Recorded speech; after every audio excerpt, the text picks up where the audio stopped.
Ladies and gentlemen, please give it up for Issa Odyssey.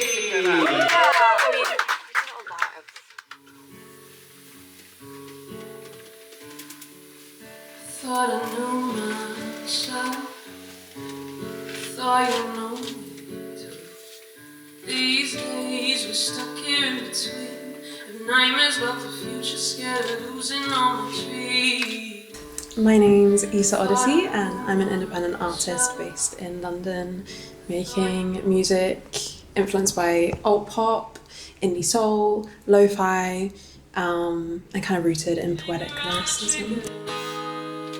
Can't you see it's all a game? Show your shine and take it. Are you scared that we're the same? No le cuentes a tu madre sobre mí. Soy una chica buena para ti. Can you tell me about your journey from growing up in Sweden to becoming a London-based artist? So I initially moved to London to study, so I guess that was like the core motivation. And in doing so, it was really kind of about nurturing artistry and also like finding more creative community, which was a really cool thing. I think that you come to a city like London, which is so expansive, and it really kind of nurtures creatives in a different way than I've experienced anywhere else. So I think the journey was a lot of like finding myself, also like growing in confidence, and I guess kind of seeking out more opportunities to perform and grow, I guess. How do you think your background has influenced your sound and lyrics? I think maybe it's made me like more experimental in a way. I think like I'm quite like a naturally curious person. And I think, I don't know, I think like if you have background from different places or you've moved around a lot or kind of like you just are a little untethered, I guess. I think creatively it can kind of like stimulate a lot of like self-discovery and like you spending a lot of time just kind of like questioning your identity and also just the world around you and kind of like try to reflect that through the work that you create. So I think maybe that would have some influence. And also just listening to so much different music from so many different places, like just generally having like a curiosity to like delve deeper into the craft as well. And what inspired you to first start making music? Gosh. I don't know if there's like one pivotal moment. I think it's more just always having viewed it as like an outlet. So I think very young I started kind of like journaling and writing everything down. And I think that was like my first access to like creativity in itself, like just, you know, writing and I guess like shifting through my thoughts via like poetry and stuff. And I think then like songwriting came when I kind of started like singing and like playing piano and like focusing a little bit more on like composition and finding that there's like a middle ground where those two things meet. And then also like listening to a lot of music. Like I don't think I necessarily grew up in like a musical household in terms of like other musicians, but there was always like music playing, like always like records on, and like I think that stimulated a lot of that kind of like musical appetite. Looks like we lost our way. I hear the adults speak. They ain't got shit to say. How quickly we fade away. Who are you? No one knows your name. We're way too young to feel this close to death. Your music blends a lot of different genres. How do you decide what direction a song will take? I think it decides for me. I don't know if it's anything that's usually like at the forefront. Sometimes it is, like sometimes I'll hear something and I'll be like, oh, like it would be really cool to explore this idea in this like certain style. But I think a lot of the time, like it actually stems from the song or like a lyric or like a melody. And then you kind of like catch it and just like follow it. And I think I'm getting better at, and I really try to not limit myself because of genre. Because I think sometimes that can happen where like if you have like genre in your mind too presently, then you can kind of like limit yourself from exploring anything else. And I think that's the thing that I really try and instead like encourage myself to do and just be like, it's totally okay if you've never written a song that like sounds like this or that. Just do it and like see what happens and see how like far you can push the boat out. And if anything, you can always come back in, you know? So yeah.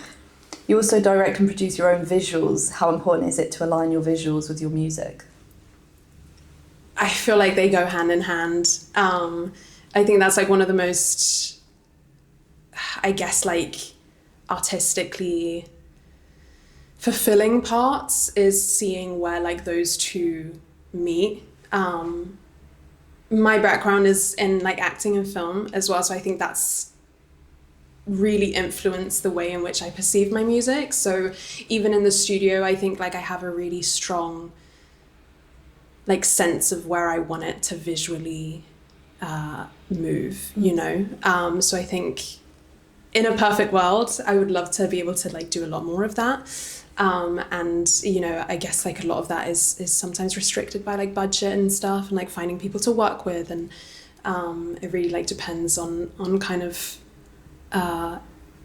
you know, what you're able to do and with who. But I think for me, like regardless of whether or not we shoot it, something that I always love to do is like kind of create like visual treatments for each song. So like most songs have like a theme or like a color palette, or they have like a visual identity regardless of whether or not that actually ever goes out into the world. I think I just love to like work that way, you know. When writing lyrics, do you start from a concept or from a personal feeling? A bit of both. Usually it's like a personal feeling.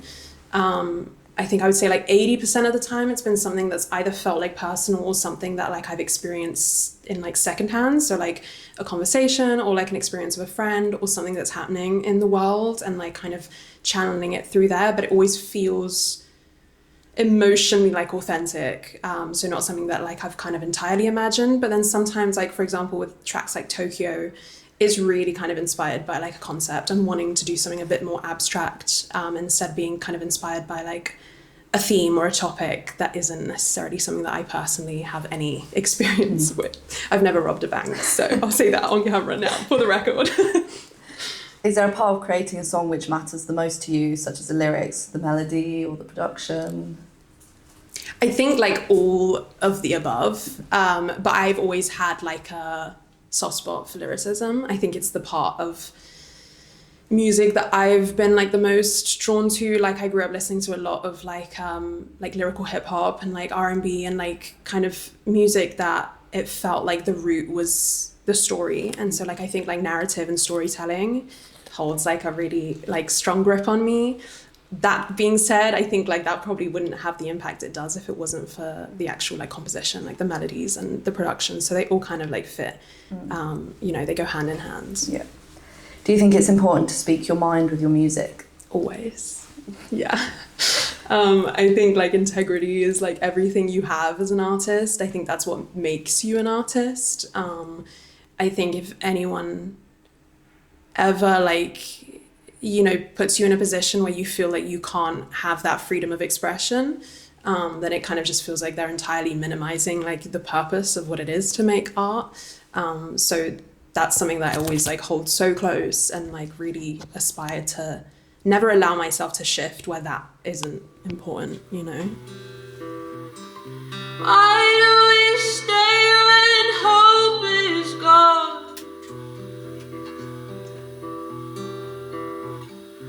Is this the end of the world?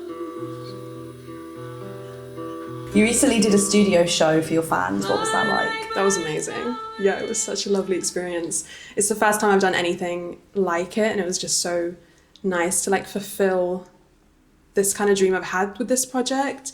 The project in itself was just so satisfying to release. Like it'd been so many years, you know, I just sat on it and I was kind of multiple times tried letting it go, releasing it. It just never really felt like the right time. Life gets in the way, you know, but like now really felt like the perfect time, everything aligned. And then like I just didn't want to end the year without like kind of getting the opportunity to fully celebrate it and like be in that space where it was created, with the people who have connected with it. So yeah, it was really special. Looking back at your debut EP from 2019 to where you are now, what are the biggest changes in your sound and your approach to music? I think I've I think everything has like leveled up. I remember like speaking to Alex, who produced the EP with me, both the first one and the second one.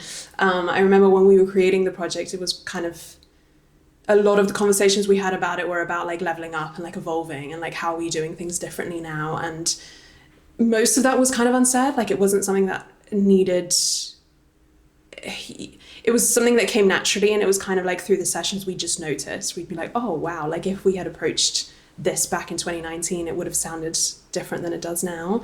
And I think that comes from like maturing. It also just comes from being a little bit bolder, a little bit more like free, getting more confidence. I think that's something that's definitely, evolved over the years, just being a little bit more, like giving myself the space to create what I really, want to without any restriction. And also just being a little bit more experimental. Like if it was slightly left of center, then kind of being like, okay, can we go a little bit further? And I think that's something that hopefully is going to kind of like keep progressing as well. Like you just always want to go up, always moving forward. What's been the biggest challenge about establishing yourself in the London music scene? Oh, okay. I don't think this is reserved necessarily to like London. I think in general, being an independent artist means wearing all the hats. And so I think the difficult thing is like knowing when you're gonna burn out, and like knowing how to balance it with life and creativity, and knowing the difference between like creating and kind of being online, being active, like making content, because like they're two different things. Like I think sometimes you kind of get caught in that bubble where like you're posting a lot and you're being really active on social media and you feel like you're fulfilling that creativity, but then you realize that you're burning out and you're not, because like you're not just giving yourself that space to just be in the studio and like make music and do things where you're not considering an audience. So I think maybe that like finding that balance, especially when things get busy, because sometimes like when things get busy is when you're like go, and then like you forget. And then you're like, wait, this is really exciting and fun, but like why do I feel so like tired and like drained? And so I think it's finding that balance, and it's also just like finding your people. I think like figuring out who you align with, and I think I've always tried to like tell myself to like not fall for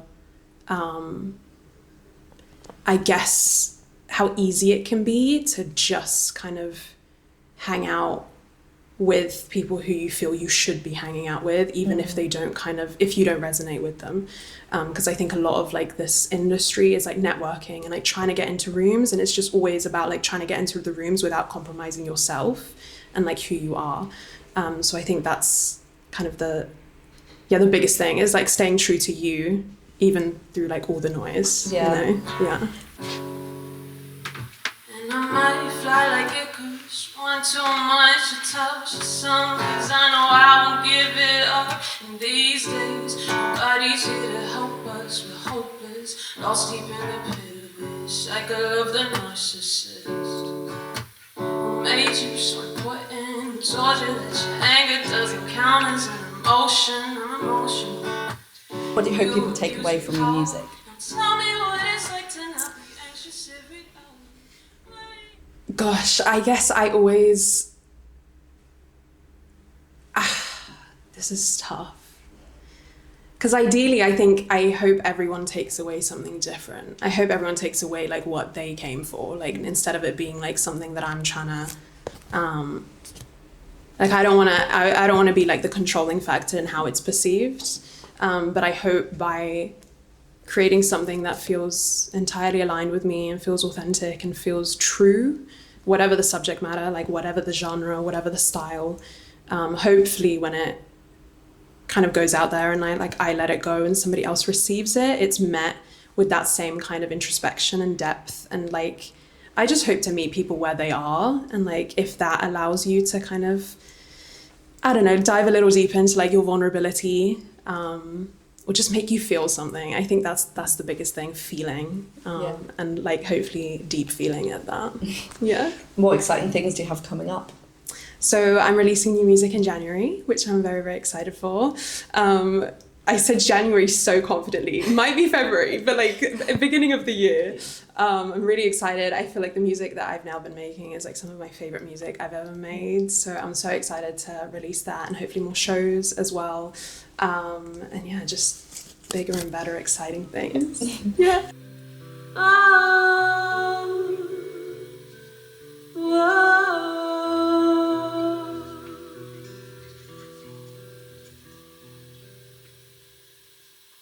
Thank you.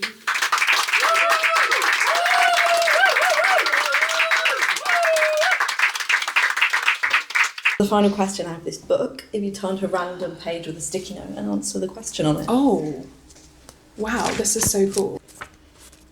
What is your most used emoji? My God, I feel like I'm actually one of those people that uses a lot of different emojis. I don't know if I have a go-to. I love like, quite appropriate because there's actually stars on this page. I love the stars, like all the different versions of stars, like the glitter star and also like the actual star. What else? I use the fairy. Let me say that. The green fairy. I use her quite a bit. Yeah, she's What's used. the context for her? I don't know. I think she's just a good vibe. So I think like it's kind of how I like mark the end of a sentence sometimes if I just don't want it to be too serious. I'm just like, hey, just add a bit of fairy spark, you know? Yeah, I would say that. Could've made it together, we could've made it together if you'd asked, but you never asked. We could've made it together, could've made it together, we could've made it together, could've made it together. Thank you.